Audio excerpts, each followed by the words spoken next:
Hey, welcome to the Juice Bar Experts podcast, where we are going to give you tips, tools, strategies for launching a new juice bar or scaling and increasing the profitability and efficiency in your existing juice bar. I'm your host, Andrew McFarland.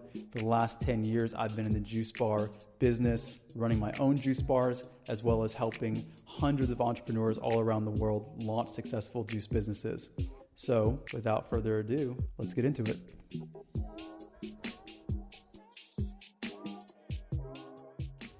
So really excited to bring this episode to you guys. In this episode, we are interviewing one of our current clients, Brennan Branca, who is the owner and founder of Barvida Juice Bar.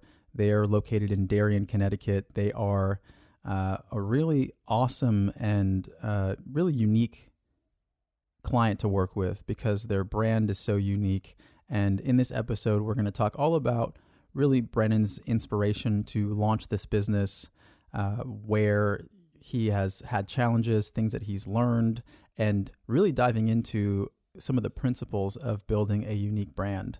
So with that, let's get started. All right. So we are here with another really special episode. This is something that we've just started doing as of late, and I'm really excited because we're having the opportunity to talk to previous clients and existing clients, and really helping all of you guys out there in the audience get a new perspective and a deeper perspective inside of the process, and really hearing from someone who is on the ground and really launching their business now. So welcome, Brennan. Thanks for taking the time to join us and talk about your experience. Hello. Thank you, Andrew. This is my first time doing something like this, so very exciting. It's cool. I appreciate the opportunity, Great. man. Well, yeah, thanks for stepping out there and and talking to us about all of this. Yeah, So of course. maybe to begin, I would be interested in really allowing you to have the opportunity to tell the audience a bit about kind of how you got started. What was your inspiration to start a juice business? How did that begin? Yeah, sure. So I've always had a background in sports. I played soccer for my whole life. I played in college at Columbia University, and it's actually interesting. I wasn't really that fit. Like it was, we were working out all the time, and we were, it was really, it was Division 1, so it's like super hardcore stuff, and like really, really great trainers and workouts. And it's like, I wasn't as fit as I wanted to be, and I was just always perplexed. I was just like, well, what's going on? I'm like, I was fit, don't get me wrong, but like I wasn't at where I wanted to be, and it was just, I started to, realize that you really can't, work a bad diet, right? Because like we were all like, oh, we were in college, right? We're 18, we can eat and drink whatever we want, and it doesn't matter. And it wasn't until about like halfway through college or something, I went to my like local gym, which had a juice bar in it, and I had, they had this smoothie that was like really cool, and it tasted great. And I actually went home and I just started playing around um, with the ingredients, and I kind of came back and I was like, hey, like you guys should try it maybe with a little almond milk. And then I like gave them a little suggestions, right? Like a quarter, tablespoon or teaspoon of salt, like a few, cacao nibs on, mixed in, and then like some hemp seed or whatever, and a little cinnamon, whatever. And they actually did it, and I came back like a month later, and they were like, dude, like you literally, like, where did you do that? And I was like, I don't know, I was playing around with it at home. And they're like, well, how did you know to do that? I was like, honestly, like I've just been messing around. And they're like, well, we've literally been selling 50 to 100 more of these a day, and they literally added it to the menu, which was really cool. Yeah, no, I had no idea what Amazing. I was doing. I had no idea what I was doing. Like I literally was just like, all right, throw in some salt, throw in some hemp seeds. I just looked some stuff up, and I was like, wow, this is really cool. Like people really like this. And then I started getting Wow. into it more, and then I started to get into the shape that I wanted, right? I got into great shape with the juicing and the smoothies, and I was like, and it just sort of clicked for me. That was a really cool experience. It was really fun. Wow, I see that there's kind of, well, one, your story is definitely unique in the sense that I don't know how many people out there have gone to other juice bars or smoothie bars and had the owners or managers of that business actually listen to them in terms of recommendations on what they could do. So that's pretty special. But also, I see that this commonality, which I relate to that a lot too, is that so many people in the community really see how their lives are transformed through taking on new habits, and also see that oftentimes it's not as common, right? It's not as accessible for the general populace. And when you have this revelation and this experience in your own life, it becomes a natural kind of next step to see how can I share this with more people. And so lead us through the process of, okay, now you've got excited, you've had a transformation. How do you go from that to saying, okay, now I'm going to start a business? Because that's a pretty big leap, right?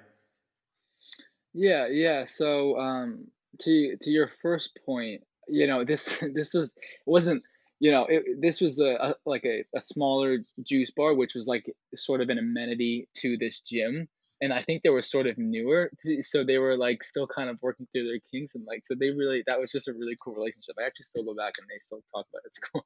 They were like, "Yeah, That's man, we'll try awesome. it." Yeah, it was really cool. They were like, "This is like our best seller." I was like, "Sick." Um, so anyway, so I really started to get into that more, right? And and it was funny. So after I started um doing this, I was like, all right, well, wait a second, like I could start making these, right? And then I started making them at home, and I would make them for my friends, right, in school, and in like after college, we would go to a workout, like all of us, right? And then they would come over, whatever, and like I would just make smoothies for everybody and make juices, and they were like, this is really great. And it was almost like a communal. It was really cool, right? This was pre-COVID days, right, where everybody's at the gym and whatever. But after you work out together, it was cool to just like sit back, relax, and then you just feel your body getting nourished, and like that you're putting something good into your body, and that you're helping yourself. And that was Yeah. really cool. And like it was cool because it brought us together. Like we would literally sit around like the table just like talking about like whatever news we had or whatever, like enjoying these great drinks. And somebody was like, dude, like I would pay a lot for this. Like I would pay like 10, $11 for one of these. And I was like, no, you like whatever. And then I kind of got to thinking, I was like, well, wait a second. This is cool. Like not only am I helping people, because to add to this, I also became a personal trainer after college, right? So not only am I helping people in the gym, I started helping people out of the gym as well. And that Right, was really right. cool, right? And like and I started to see how it had this effect on people. They started, my friends, and family members and whoever I was training started getting into really good shape in the gym. And then I was also able to sort of like double end it. I'd also be like, well, wait a second, Right. like try one of these things that I've just sort of kind of created. And it was just cool because I just remember the feeling, man. Like the first time that I told this gym to add these things to their menu, there was like 8 of us, and we just sat around in a circle. We are like, yeah, this is good. Like this tastes good, and it was just cool because we all just enjoyed a workout, and it brought the community together. It keeps everybody healthy. It had such a profound effect. It was just really cool. Like I thought that was awesome. I was Yeah. like, if I could connect people through delicious, nutritious food, I mean, that's like pretty fulfilling, you know. Yeah, that's Um, amazing. And so what was the so next yeah. step? How did you go from having this, experience of sharing with people kind of on a small scale to, you go, okay, I'm going to start a business. What do you do next? Yeah. Um, Honestly, like I thought to myself, I was like, all right, well, this is awesome, right? Like I could get people onto this. This is cool. But I was like, I have literally no idea like what I'm doing. I honestly just started researching. I literally typed into Google like how to start a juice bar, like how to start a smoothie business, and Hmm. I looked at a bunch of things, about a bunch of videos, a bunch of podcasts, like YouTube videos, and then I came across you guys, and I looked at like your blueprint and your course and all of that stuff, and that's sort of like how I got on it, right? I mean, my mind was thinking before, I was like, oh, I want like 25 locations all around, whatever, but I was like, I need to start small, and just figure out a starting Yeah, point, and I think that um, that really was the start of it, honestly. Was just like that's amazing. finding, you guys, and that was just like, okay, like Like, I think you guys literally somewhere or on a video were like, here's literally step one. And I was like, okay, I'll do that. Like, Yeah. you know what I mean? Yeah. So Yeah, that's yeah, and then awesome. we just kind of built together through that. I love to hear that because for me, it always validates the reason why we do what we do and kind of how we communicate with our audience. Because I felt like in my journey and our journeys are so similar because I was that person that showed up at a party, when I didn't drink and I showed up with some beet, orange juice, apple, ginger concoction, right? And I would just share juice with people. And this is like, I don't know, maybe 15 years ago, right? Um, and just seeing how that was such a profound thing for me to really get the validation from sharing it and people being excited about it, and then people coming back, right? People calling you, hey, that juice you had, it was so good, like, can you make me another one? And just wanting to share it with people. And um, and so yeah, it's beautiful to hear that, in a time where someone like you who has a passion for the product has the inspiration to start a business but doesn't know how, and then you can obviously find us and we can connect and collaborate so we can actually bring your vision to reality in a very tangible and unique way, which is also something that I want to talk about because I think for you in particular, and this is something that I really appreciate and have appreciated about working with you, is that in the spectrum of clients that we have, and I can also speak for myself, is I find that when a lot of times people are starting new businesses, there can be a lot of fear and a lot of reservations about creating a concept that is too unique, right? And because people sometimes don't want to stand out because they feel like they might be criticized or judged. And so a lot of times people are really just attempting to recreate what they already see, and Hmm. I think that that is, in some ways, depending on what aspects of the business you're looking at, it works. But in terms of actually building a brand and a brand narrative, I think a lot of people make that mistake and they kind of just get lost in the sea of every other juice business.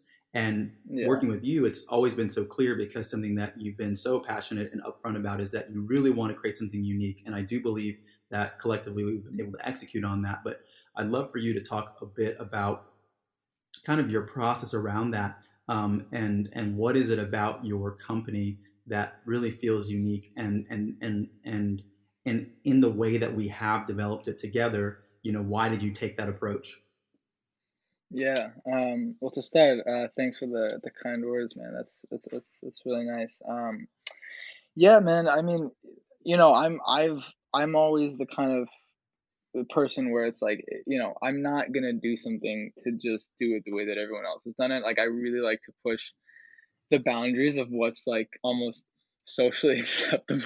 You know what I mean? And like what's because like Right. I personally don't see the point of like what's doing something that everybody else has done. Like I've seen Mm, it again and again and again, and it's just boring. And that model works. I'm sure if you do that, like in some sense, there's a little safety in that, right? Like that it's gonna do all right because you've seen it, and that's cool. That's so there's some security in that. But I'm more of a risk taker, right? I wanted to do things that I personally haven't seen, and I think that that's where it started, right? I think that like um, when I first got into this, I went to like every single juice bar I could. I literally I mean the amount of money I probably spent was insane, but it was research mm, purposes, right? So mm, like I saw all these juice bars, and I think one of the things that I sort of realized was like if you look at their websites, if you look at their Instagrams, if you look at even like the names of their juices, even the color scheme, like that's all it was all so similar. Like if you lined up 100 of these, I literally wouldn't be able to tell which one was which. And I thought to myself, that's not memorable. Like I want to create a space where people leave and they're like, wow, like that was cool. Like I wanted it to be an experience. And it wasn't an mm, experience with these juice bars. It was very transactional, and it was just focused on that part, that specific interaction. Here's a juice, we sell it, you buy it, buy. Here's a juice, you sell it, you right. buy it, buy. And I started asking people. I sort of had this vision in my mind about how I wanted to create something different, and so I kind of did these little testers. I kind of went into like these places, and I was like, hey, like I just came from a workout. Like what I'm feeling a little sore or whatever. Like I have a run the next day. Like what would you recommend for me? And I noticed that people couldn't say anything. They literally, they weren't able to explain that to me, and through no fault of their own. I don't want to talk, down upon employees, but it's because the owners and managers, that wasn't like of value to them to teach Right. them why it is that you're putting something into your body. And I think that is one of the things that separates my vision from, I think, from other people's. Is I really want to focus on the educational aspect of it, and like I want to help people understand so that they can make their own choices of what to put in their body. Like, why do we have it on the menu? Like, what, like, as an owner, you should know why you put that on the menu, or Right. you just like pick out a random superfood and you're like, oh, it's good. Like, no, there should be a specific reason as to why you do things. And I want to create it. I wanted to create something that sort of helped educate people, because there's been this boom of juice bars, and like, a lot of them are just Right. like very, very sugary, and a lot of them whatever. And then in my experience, it could be different out in LA. I'm in Connecticut, but out here, and then the other half of them are just, under this veil of health, right? People assume, well, it says juice bar, so it's got to be healthy, and it's like, it was very frustrating to me, because when I started to dive deep, I was like, wow, these really aren't healthy. But then I saw this little hole that I felt like I could probably fill. And I hope that I Yeah. can, I really wanted to Yeah. create a place where people sort of learned, and I really wanted to provide value. That's what it was. I didn't, besides the taste of the other juice bars, I didn't see much value that they were creating. Right. So yeah, I hope that I was a very see. long answer. I hope No, no, that it's was, it's was good. it's helpful because I think it gives people one insight into your unique personality and process, because every business owner is different. And I often talk about how we have to understand ourselves in terms of our unique disposition, because some people are very, let's say, analytical. Some people are very creative. It sounds like you as a person have always been someone to kind of push against the status quo, which I think is often a trait that entrepreneurs have, or people who are kind of born entrepreneurs. And then there are skill sets that people have to develop, right? There are things that people have to learn and say, hey, I might be someone who might lean more towards the middle and doing what's safe, which is, maybe why people, let's say, buy into franchises a lot. And they might learn, Yeah, okay, I need to push against that and be willing to take more risks in other areas, because being an entrepreneur is a risk either way. It's just how for you. Some people it's a financial risk, some people it's a social risk, some people it's a lifestyle risk, and some people it's all of those things, right? So I think in yeah, just having people hear you share that answer, it gives them more insight into what's unique for you. Something else that I think yeah, is also important to emphasize is that I find that a lot of the new era of juice bars that are popping up and growing are really a response to what you shared as well, is that the juice bar is kind of becoming this preventative care facility, right? I don't know if it's accurate to really categorize it as the hospital of the future, but it's not responsive care. Obviously, there aren't people in there on gurneys, but it's really to prevent people from being in hospitals. And so, in order to do that, we have to educate ourselves, we have to empower one another, and we have to give people access. And so it sounds like that was a big inspiration for you, because we all know that that's something that's just missing, right?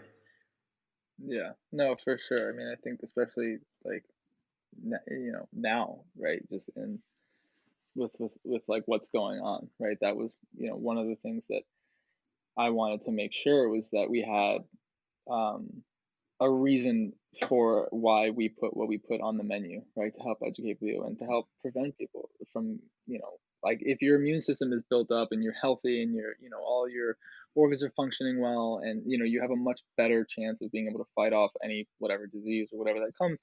And I think that people are just now like starting to really understand that with like the current climate. And Mm-hmm. that was, yeah, Mm-hmm. that was definitely Yeah. super super important to me. Um, yeah, Yeah, so I also think I for want to sure. kind of drill down even more, because I think what you're saying, I agree with it and I resonate with this, is definitely something that's unique that we've put a lot of attention into, kind of based on your intention for your company. But I also find that your brand also has a lot of other unique flavors that I don't see with a lot of other companies, just even in terms of the aesthetic design and the way that the brand is communicating with people. Can you talk to me a little bit about what those tones are, and why did you decide to take that approach as well? Yeah, for sure. So I so just to give a little background, so our interior just sort of like color scheme is like dark. It's very clean, dark, like clean lines in terms of like from like an architectural stance. If you envision something like an Apple store, but like reverse color scheme. So anything that's white is dark, and anything that's Mm, dark is white, right? So like they have those like tables, right? That all the laptops are on it. They're just clean lines. They're rectangles. And I just thought that right. or like an Equinox, right? Like something that always drew me to Equinox. Not that I like went a lot because the price is absurd, but drew me to the look of Equinox when I would walk past it was the Right. how sophisticated and clean it looked. Like I literally like they could have never cleaned that place and I wouldn't have believed it because I would have been like, there's no way. Like look at it. It looks clean. And I just thought that was so powerful. And I Mm, thought that that was right. so interesting just because I was like, you literally could, like, the janitor could tell me, honestly, we don't really clean this place. I would still go, or I would still think that people would go because it just looks clean. So I wanted to Right. create a place, especially that's around food, right? And like food service. I wanted to create a place that looks clean, right? It looks like a premium lifestyle brand. Like I wanted to create an experience where people walked in and they were like, wow, like you don't even have to convince them that the juice is healthy. Come on, you see what I'm saying? Like that is almost Right. like I wanted to Right. create a space where people love the architecture, they love the ambiance, they love being, in that space that translated through the food. And because so it's really cool to see our architecture is like just coming to a close. We're just finishing up construction, and it looks so awesome. It's so clean. It's so nicely It designed. It's does. like it's it's that's really cool because to me, like, even the construction like, one of the construction workers, like, "Dude, I don't think I've ever had a juice in my entire life, but, like, this place looks sick. Like, I'm coming in here." And, like, Right. I was like, "Oh my god," and that was such a cool moment because I had that moment 6 months ago before this thing even started, and I was like, "That's what I want to share with people." And I think that if you're serving a clean product that's good for you, that's healthy for you, that doesn't have any additives, any extra sugar, not like it doesn't have any of that stuff.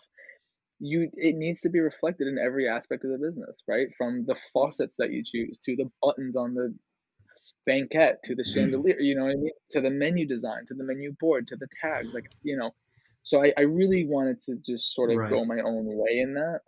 I just like the dark modern concept. Super into real Right. estate as well. It So like seems I've seen like, a lot of interior design with that, and I wanted to include some of that in there. yeah. Yeah.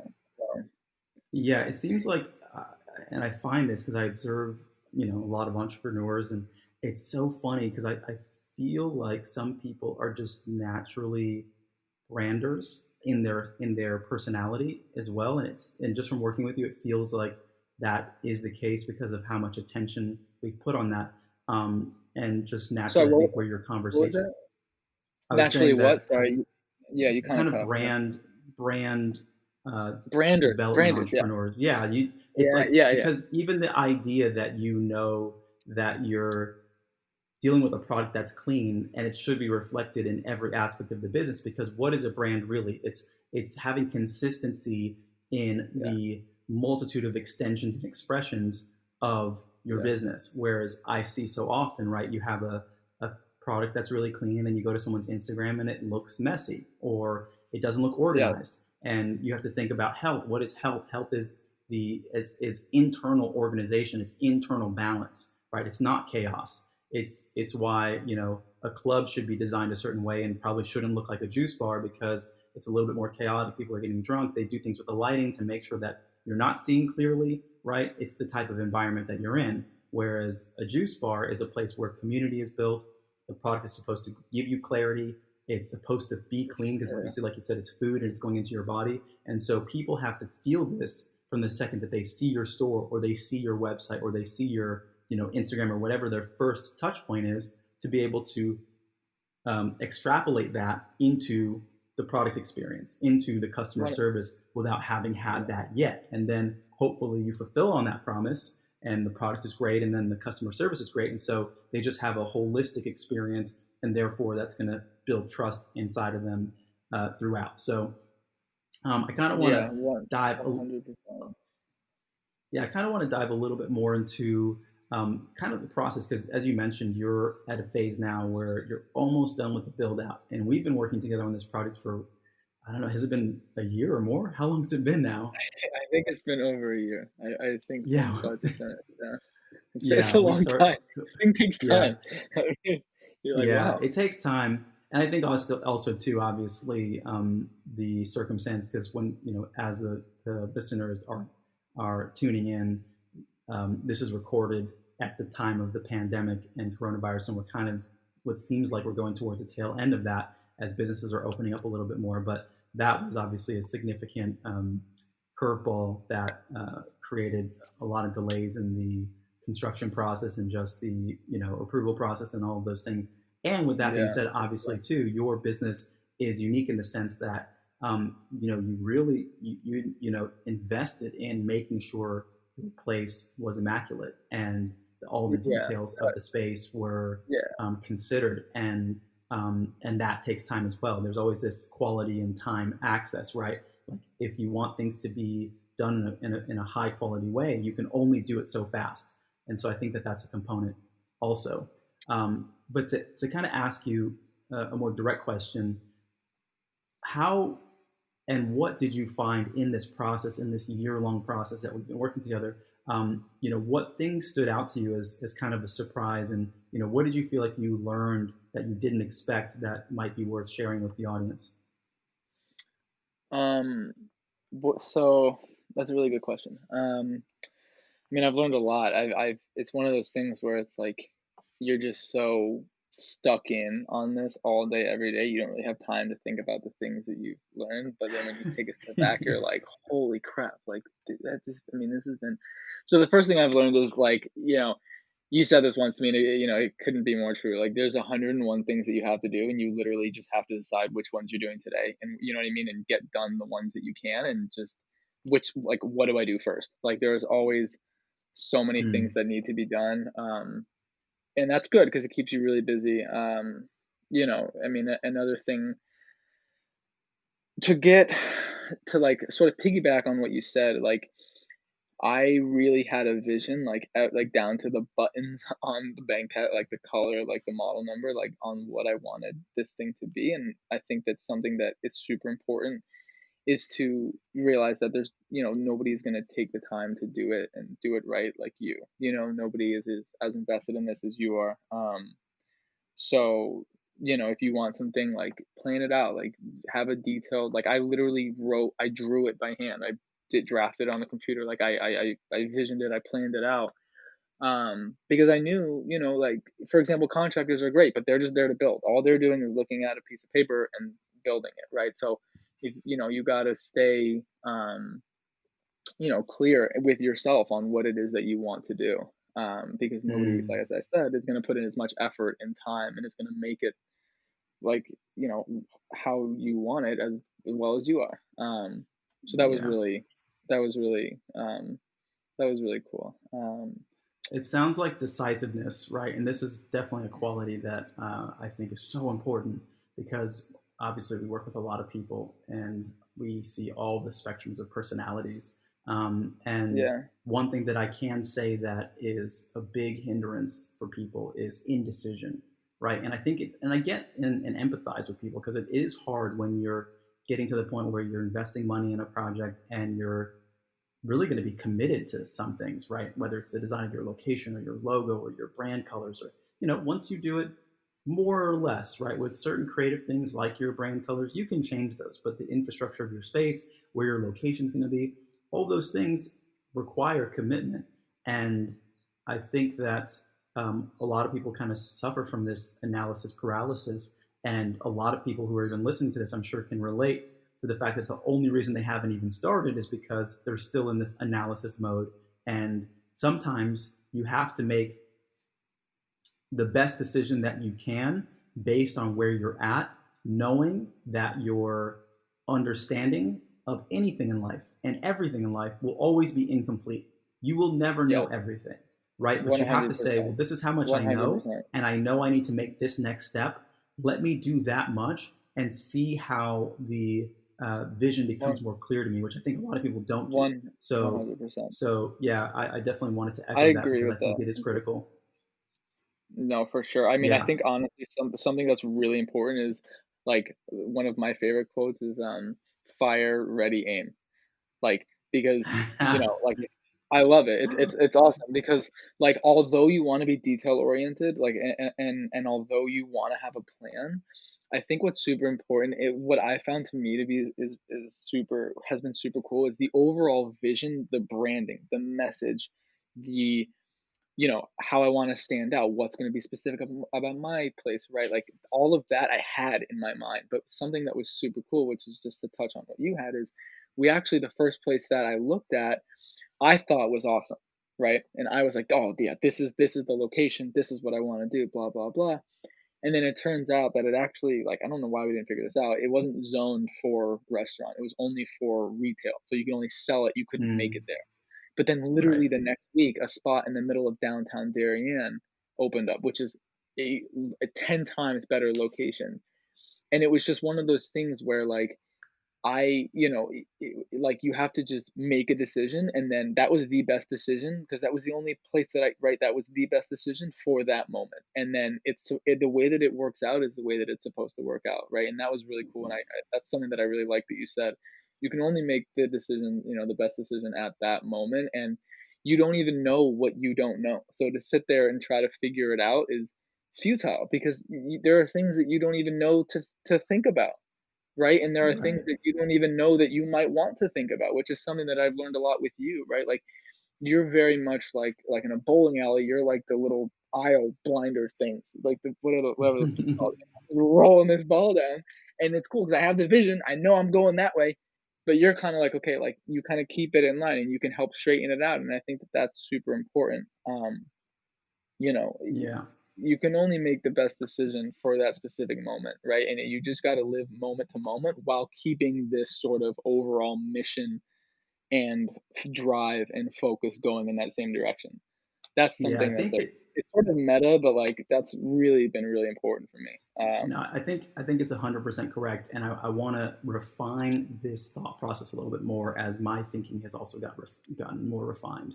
Um, One, definitely being an entrepreneur, as they say, they have this kind of analogy that it's similar to jumping off a cliff and building your parachute or your hang glider on the way down, right? Yeah, It yeah, does have very strong aspects of that.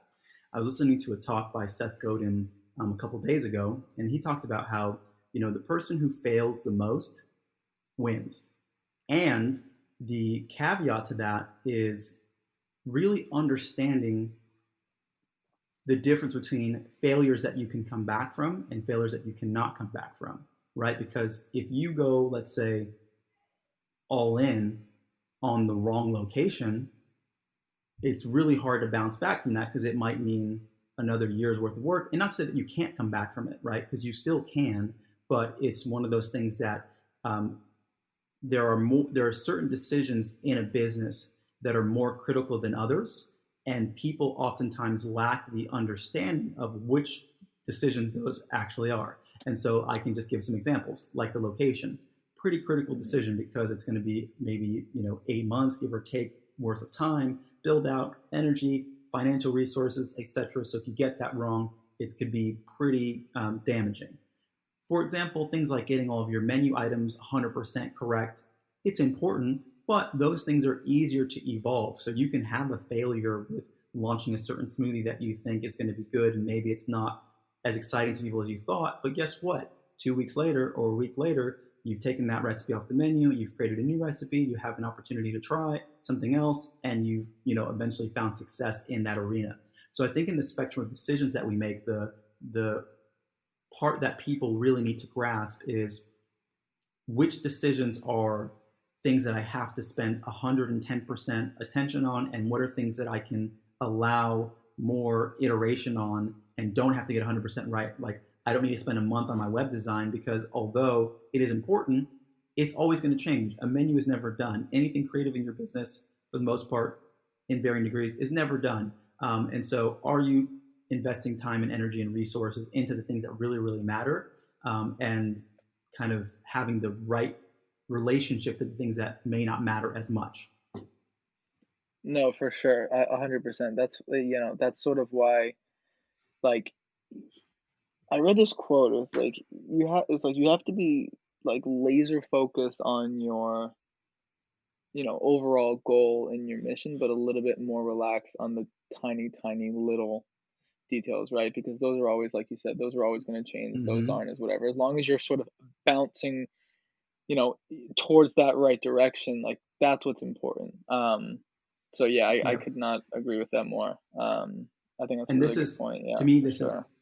this is also related to how people end up managing their businesses, because obviously being an entrepreneur is dynamic and there's so many things that will change. And what I see really hinders a lot of people's growth is they micromanage, right? They micromanage their staff, they micromanage Right, everything. And right, and that hinders their growth because they're not looking at the bigger picture as to what you were saying. And I oftentimes, use this analogy that you're sitting in your house with your face to the carpet because you're trying to clean a stain off of the rug, and the stain is, minuscule, and then there's a forest fire behind you burning your house down, and you don't even notice it. And so we right. always have to be aware of what is important in the bigger picture, and that's what's going to get us towards our larger scale goals. And so I think that that's a really important takeaway and a great lesson that you kind of expressed. Oh, oh yeah, like there would be like little tiny tiny things that would go wrong, and at the beginning of this journey, I would just freak out. Like literally, I would just lose it because I'm just like, I don't this isn't going the way that I wanted to. It needs to be this way. Blah blah blah blah. And like you only Right. have a certain amount of like energy capacity. Like you know what I mean? And it's like Mm-hmm. if I'm Mm-hmm. spending half of it on this one thing, I literally physically and mentally am not able to focus on the other things, right? So it's been really cool just like watching my body like ebb and flow and my mind like change the way it views what should what should be energy consuming and to what level. That's cool to like because now that you've been through these like little tiny little like there's always little blips and like blips of whatever size. It's cool because I'm starting to sort of figure it out. Like, okay, like I can allocate this amount of energy towards this while keep focusing on this. No, this isn't, don't freak out. It's so that's really Mm-hmm. cool to watch myself sort of like morph into this like, different kind of Mm-hmm. energy minded person. It's cool. It's a really Yeah, it's cool a experience. profound evolution. I relate to that, and I Yeah, think anybody it's who cool. has a business understands what you're saying, and people who don't yet, it is a profound revelation in just energy management and resource management. Because if you haven't had the kind of demands on your time that being a kind of proficient and successful entrepreneur will require, you don't it doesn't invite you or require you to have that level of refinement in your process. And when you really see and study super successful entrepreneurs, you notice that they have strategies not just for their company, but strategies on how they live their life, right? How they manage their health, how they manage their sleep cycles, how they like literally allocate tasks, how much time. It's funny, something I heard about um, the more successful that people become, the smaller the increments of time is that they schedule into their calendar, meaning that they would something like they would literally schedule a 15-minute meeting, right? Whereas people don't do things like that. Usually meetings are in blocks of 30 minutes, maybe to an hour. Whereas you get more successful, you get to a point where because you understand that time is such a resource, you will say, okay, let's schedule in 10 minutes to have this conversation. And you do it, right? And you just get Yeah, more effective and efficient in everything that you're kind of putting your energy into. And so that's great. Now let's talk yeah, about a it's little very bit, cool. in terms of where you are now in the process. Are there any things? Is there anything that you feel like is making you nervous? Any kind of hesitations that you have at this point? Because you're pre-launch, right? We're a number of weeks out from doing your launch. What are some of the things that are kind of on your mind that you might be concerned about or kind of nervous about, because obviously it's your first time doing this? Yeah, I mean, one of the things that is sort of on my mind right now is I have to hire a general manager. Um, and that's a super important role. You know, I really I'm not like worried about it, but I'm definitely I'm allocating a decent amount of energy towards it because Right. I it's important to me to find someone that matches the brand values and can really grow with the company. And I want someone that I know I can rely on, right? This needs to be it's a vital role. Um, so I think just like spending the time, like going through the resumes that I've gotten, through the job posting and whatever. So this is sort of what I'm working on now and what I'm not worried, but just concerned about. Just because this Mm, is such an important role, and this is one of those decisions as we were talking about, right? Like there's little things like something on the menu or this granola ball tastes like crap, take it off the menu, whatever. Like, but hiring mm, the general manager, like people are one of your, if not your most important asset, right? Like that's what separates a company from another company. It's what creates the experience, and it's all stems down right from your general manager. And I think um, so yeah, that's sort of what I've been thinking about right now. Making sure that mm. I find someone not only super qualified on paper, but also, in person, someone Yeah. that I get along with, that I know that my staff will get along with, someone when somebody accidentally drops their juice in a place, right, and like that, someone that doesn't freak out at them and makes them feel comfortable that it's okay. Don't you know what I mean? Right. That keeps the Yeah. customers wanting to come back. It's an experience, and I need to find the right person, and I'm very particular about this. So, Yeah. this has been on my It's mind a lot. it's really interesting, and and maybe let's dive into it a little bit because I think it'll be valuable for the listeners. But I could talk about hiring people for a long time. But what you're referring to, and I like what you said about it not just being someone who's qualified on paper, but someone who actually has the right energy for your business. Because Yeah. one of the other things that a lot of times people don't think about is company culture, right? Like, what is the atmosphere that you create, and how is that going to trickle down from the leadership, you, general manager, other management staff, um, into the customer experience, into how that relates to your overall turnover, right? Because if people don't enjoy the environment, they're not going to stay very long. And so it is so important. Some of the things that I always look out for when hiring people, just like first starting with their resume, are one, have they worked for other successful businesses in high volume, obviously within the category that you're hiring in, but what kinds of standards do these other companies have, right? How successful are they? Because companies don't become successful by accident. They become successful because they have high standards and can execute on those standards. And so, how long have they worked in other companies? And what are the culture, what are the kind of primary tenets that the culture of those businesses have as well? Are they very dry? Is it a corporate environment in the sense that they don't feel like they have personal relationships with their customers and the other staff members, and to what degree, right? Yeah, when you sit down and talk to somebody, figuring out, what kind of rapport you have with them outside of just work, right? I always ask myself, is this someone that I could be friends with, or actually would want to be friends with if we weren't working together? And for the most part, all of my high performing managers, I could say yes to that. Like, I could actually genuinely say, and I still keep in touch with a lot of the managers that I have, and a lot of them also have become our on-site trainers that we send, and we're going to send to even your location to train your staff for a number of weeks. It's knowing that is the case, you will always feel a sense of relationship that transcends the circumstance. And so people will, because of that, I feel, take care of one another whenever there are things that come up, because there are always things that come up in a business. But you'll have the right disposition towards that person.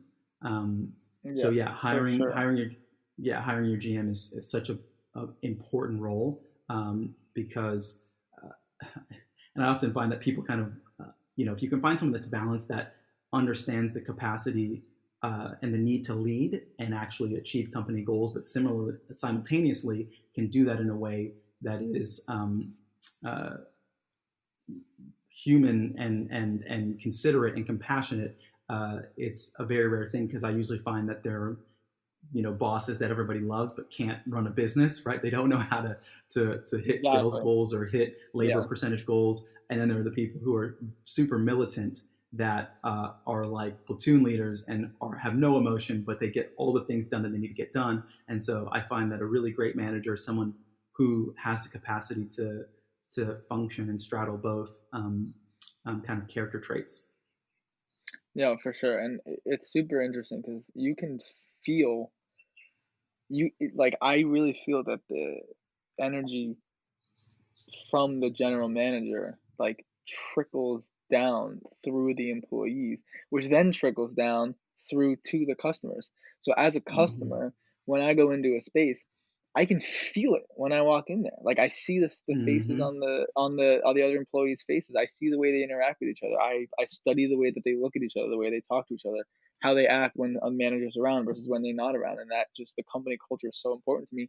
And it also, like, for bottom line, it's bad for sales. Like, you're not gonna make as much money Mm-hmm. if nobody wants to come in because I can feel it. Like, I was at a juice bar like 2 weeks ago, and, like, they were, like, having a fight in, like, the right next to the cash register, and I was just like I literally was like, "Dude, like, you can't just yell at someone. There's, like, 20 people in line." I'm like, "What is Uh, happening?" And then it's like the vibe is yep. down. 3 of the people or 4 of the people in the line left, and I'm just like, "Oh Wow. my god." Like, I haven't hired a general manager, but I know that this is not the way to do it. You know what I mean? Like, Yep. so and I Yep. really believe that it permeates through all aspects of the business, and I think that your the people are the most important part of your business, one of, if not the That's most right. important part. So, Yep. that's why Pe- it's super important. yeah, you can tell if people love working in their job, right? And it's infectious, right? And I think the other thing to bring up here is a reminder to the audience that we don't go to food service establishments just for the product, right? Human beings are innately social creatures. It's probably more important, right, that you walk into a space and love the experience because that's going to feed you on a level of your soul and just your overall quality of life and joy than you love the taste of a smoothie, right? We would much rather walk into a juice bar where it feels like your friends work there and there's a community there and the food be good, but it doesn't have to be the best thing you've ever tried in your life than to walk in a Yeah. place where the food is immaculate or the juices are Yes. immaculate, but you feel tension and you feel That just an yes. atmosphere that feels dry and awkward. Right. So this is why I think it's No. all of these things that seem intangible, but you seem to have a grasp on because I think you're also a consumer. You've walked through. Now you're on kind of both sides of the coin, where you know what it's like to be a customer and what's important to you, and so you can then recreate that experience for your future customers. 100%. And I think that that's the reason why I think you and I work have been working so well together because I have these ideas, right? I've never actually done this before. Let's remind people. It's my first location. You know, but I have these ideas and I have these cultures and these values and the mission in my head and I have these, the sort of macro experience. And this is why, I've explained to you and I've talked to you, we've had conversations where it's like, how many different kinds of juices can you possibly make? Like, there's only a certain number and they're all going to be good, or, I mean, of the top, whatever, they're all going to be great, right? But what is it that separates you? Like, what makes them want to come back to your space Mm-hmm. in particular? We're assuming that your juices are going to be good. If your Yeah. stuff is bad, they're not going to come back. So let's just assume that they're good because you have to, or else we're not even in the conversation. So Right. assuming that your juices are good, it's like how many different kinds of juices can you have? This place has 10, this person has 8, they have 12. It all sort of blends the same, but what separates you is the experience, right? And I think that like I Mm-hmm. sort of came to you and I was like, hey, like I have this idea. I want to create this kind of experience. And I think that you and I have been able to just sort of morph our two sort of ideas and like brains together, right? Because you're like, okay, well, if you want to create this kind of experience, I have the experience of doing it, so this is sort of how people have done that, and this is a good way for you to think about doing that, which has been super cool for me. So Yeah. that's so it's been really exciting. But yeah, I completely agree. I mean, it really comes down to how people feel about you, your place. You know, like you said, when you walk in, are they happy? When they leave, are they happy? Do they want to come back? Do you provide value in other ways than just the product? And that's why I spent so much Yes. time designing the place and creating, a place that I felt in my mind was, the experience that I wanted to deliver to people.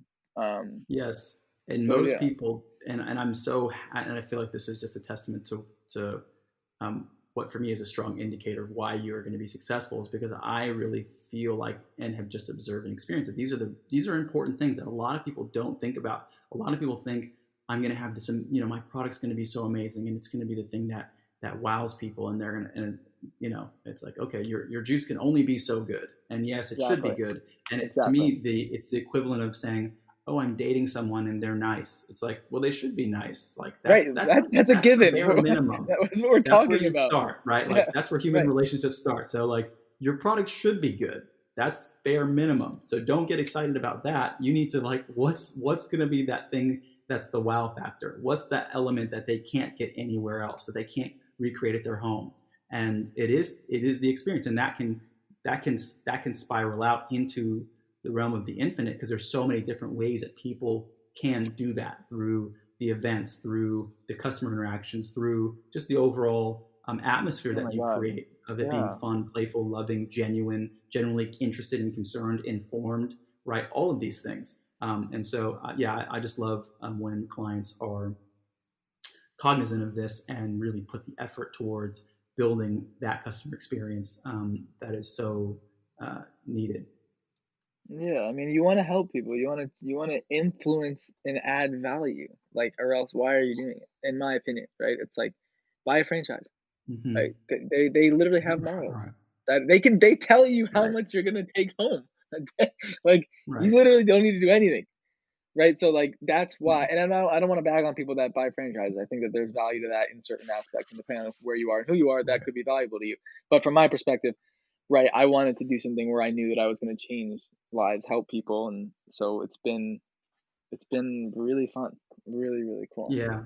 I think one thing, and people probably hear me talk about this a lot, but I have to echo it because if people haven't heard me say this, I feel like definitely the franchise model has benefits depending on what kind of person you are.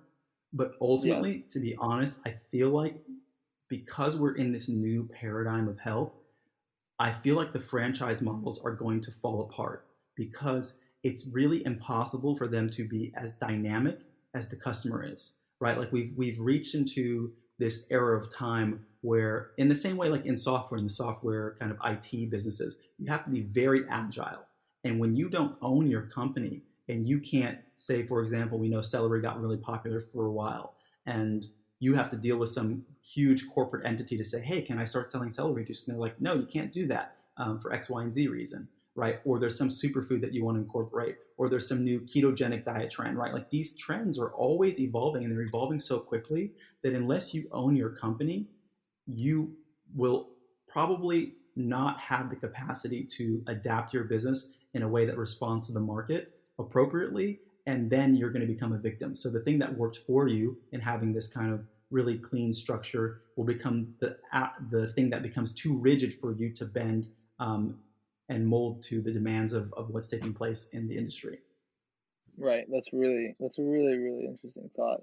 Especially such a an industry that's just like changing so much, right? Like people have access Mm-hmm. to all kinds of information, and like you said, there's always something new coming along. And I'm not gonna name who it was, but there was a juice bar around me, and they, I spoke to like the landlord of their building, and they were like, yeah, it was crazy. Like they did really well for like 3 years, 3 or 4 years. But what was sad because they couldn't change their menu. They didn't have control over their menu. And I was like, well, what do you mean? And he's like, well, they wanted to add some stuff, and then they had a fight with the franchise owner or whoever owns the business or the corporation. And then ultimately, they ended up going out of business. So I think that you're Yep. spot on with what you said about that. Yeah, I think that that's a really smart point. I think it's going to happen more often than people might think. And so, for that reason, there are franchises that are more or less progressive, but just the nature of Yeah. having a huge business that has to have a consistent menu throughout all markets, because that's what make franchises work to a certain degree. But it's also the thing that's going to harm them in the future. And in the now, right? Because we're literally seeing it happen as well. And so, Oh, for um, sure. Yeah. so coming I mean, coming to yeah. yeah, go ahead. Sorry, no, I was just gonna say my a while ago my family, like friends or someone owned like a couple of these like franchises, and it was a pattern. Like you see them doing really well for X amount of years, but then people stop liking this sort of thing. Do you know what I mean? Or they stop liking this kinds of thing, I'm just like reflecting on what I've learned in the past, and they ended up Mm, having to sell those franchises. Just because, like you right. said, trends change. What people like change. The demand changes. So I think, like you said something to me earlier in the process that it's important to remain flexible. Like you want to be rigid on your ideals and your values, but you want to remain as flexible as you can. Right. So In yeah, your for approach. sure, Yeah. for sure, yeah. Right. Which Yeah. is which is which is a delicate balance, right? Half your brain has to remain flexible when you almost don't want to remain flexible sometimes, and the other half of your brain's got to be rigid on the important things, right? So Yeah. it's Yeah. it's really interesting. It's cool. It's a fine art, right? It's like how to It know really in is. what ways to be flexible and what ways to be rigid. Um, Right. and and I think that's a process that we perfect over a lifetime, right? Like we'll never be there. We'll always be refining that. And so um, kind of coming But that's what towards makes the it end so of cool, this though. podcast. Yeah. You know, Yeah, totally. like So kind I of coming love that. towards the end of this, I'd love to give you an opportunity to share um, yeah, I think that it's easy as an entrepreneur to only focus on, and even in a business, right? One of the practices that I have with my staff is whenever we have a meeting, we kind of start and end the meeting with things that are positive and beautiful. Like we really start with what's exciting us about doing what we're doing, because business can often always be about solving problems, but we sometimes lose the importance of the things that are really fulfilling us. And so I think it's important to take time to sit back and reflect and say, like, what is going well? What are we excited about? Like, what are some successes that we can celebrate? And so for you, I know your business hasn't launched yet, but I'm just wanting to give you an opportunity to share with your audience and or the audience that we have, and also just for yourself to kind of bring it into the forefront of your mind. What are you excited about now being in this phase? You're a few weeks, a number of weeks out from launching. What are you really looking forward to? I that's a good question. I'm looking forward to the attitude that we're bringing to the market. I think that in my specific area, they haven't seen this sort of kind of like edgy, new agey vibe that we have. We're very like outspoken, and I think that that's really cool. And I'm excited to sort of bring a vibe that I very much find out in Southern California, where I'm originally from, and in Manhattan out to the suburbs of New York City. I think that that's like something that people haven't really seen out here, and I'm excited to see the response. I'm excited to Mm, see how the community reacts to it. I'm excited to to help educate people because that's something that I've been frustrated with, at least where I am. You know, geographically, with as I talked about earlier, with menu items and what's in there. I'm excited for people to start learning, honestly, more about what they're putting into their bodies, and um, I'm excited to have people come in and do talks. I mean, I've been reaching out to a bunch of friends who are pro athletes or trainers for professional teams, yoga instructors, like all these different kinds of people, physical therapists. We're going to do events, and I'm excited to host these events, and bring people from the community in so that they can really help, understand and learn and grow, on a health basis, right? As a community, I think that that's really mm, cool. I think that that's a value that this community really needs. We really don't have any healthy food options, which is crazy when I say it out loud. Like I can't even believe it. Um, yeah. so I mean, there's a lot of things I'm excited about. I'm excited about honestly just bringing something into reality. It's like an expression. Yeah. It's like a work of art, honestly, because I've just spent so much time Yes. Yes. visualizing this. It's like you have this mold of clay, and like you're like a pottery person. I used to do it in high school. It's actually Yes. kind of decent. And you mold this lump of just nothingness into Yep. just this work of art that you created, that like every It's essence of your being put into, and like it's like a painting. It's like you're like a it's painter, and then it's like you just have this thing, and now it's on the wall, and everyone's like, it's holy crap. Like, that's cool, Yes. It's so you know? profound, and I love that. I love that you said that because I feel the same way. It feels even deeper than that because I've done painting and I've done all kinds of art forms. But to me, creating a business is like Oh my a God. painting that people live inside of, Oh right? my It's a God. living Yeah. experience. When Oh you my God. have It's that moment, everything. yes, when you have the moment that somebody walks into your juice bar and they try something and they go, "Oh my god," or they tell you, "My life has changed because your business opened," it will be so profound that Oh, there's no words for it.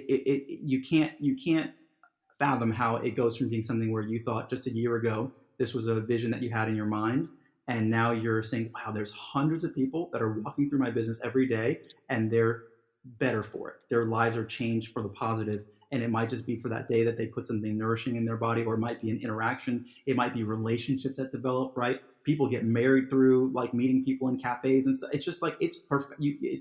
It's really it's beyond words. Um, it's like an out of body, and I haven't even opened yet, and it's like an out of body experience. Like, it's I literally I just I feel I told you, like the other day, the construction guy was like, "Dude, like, I love your vibe, man. Like, you're so cool. Like, I've never had a juice in my life. I can't wait to come in and bring my kids so they can start eating yes, healthier." I was like, "Holy shit!" Like, that came out of left field. Like, what? Like, right. that was awesome. Like, I have not Yes, even opened.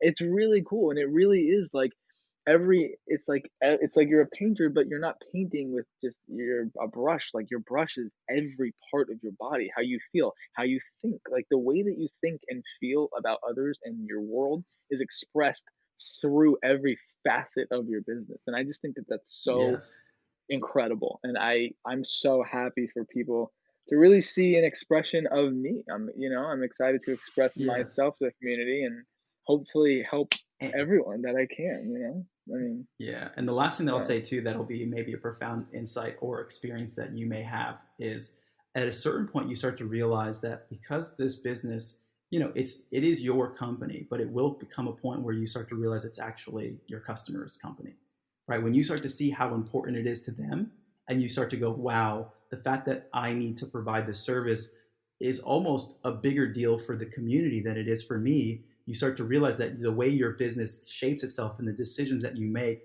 aren't simply because of what you want to do. It's because of what you see that the deeper the needs are and the desires are of the customers in the community. And right, so you start to see like it is yours, but it's not yours. It's really the right. world's. Well, And it's cool. so You're part of something larger than yourself. It's more than just yes, you. It's all there's almost like this like sort of social responsibility now, right? Like, mm, you're just an integrated part of this community, and it's going to take form according to the customer's needs, mixed with according to your needs, right? So I love that yes, you just said that it becomes equally theirs as it is yours, which is cool because it's a cool way to relate to the community, and you know, it's just so yeah, cool. And I haven't even opened it. I can't wait. It's like I mean, this is like yeah, I also like it's just I'm so excited, man. It's really cool. yeah.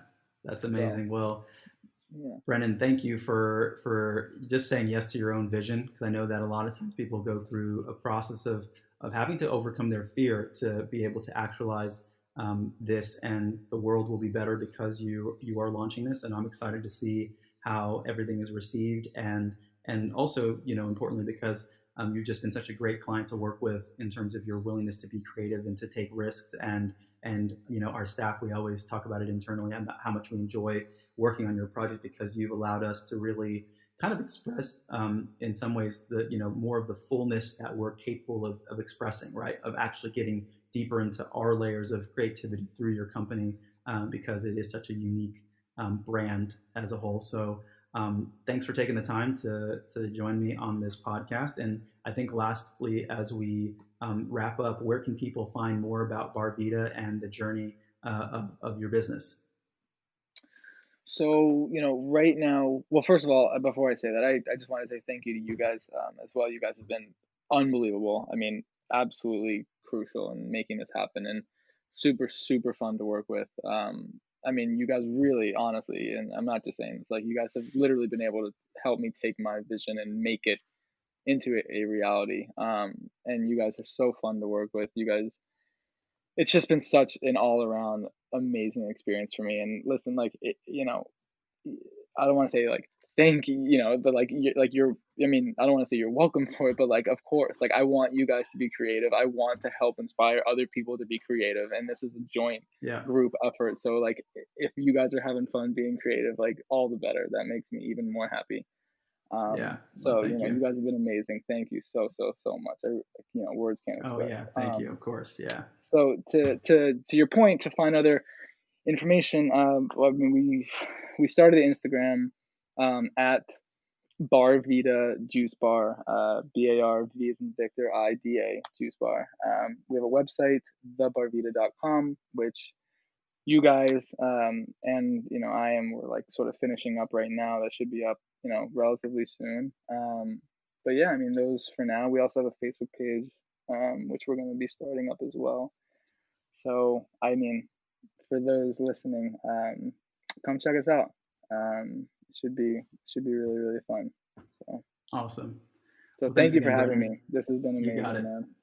Yes. And All to the right, rest we of the will talk listeners, soon. thank you guys for joining the podcast. And as always, hoping you guys are happy, healthy, and inspired to start your businesses. This is Andrew McFarland with the Juice Bar Experts podcast. I'll see you guys at the next one. Take care.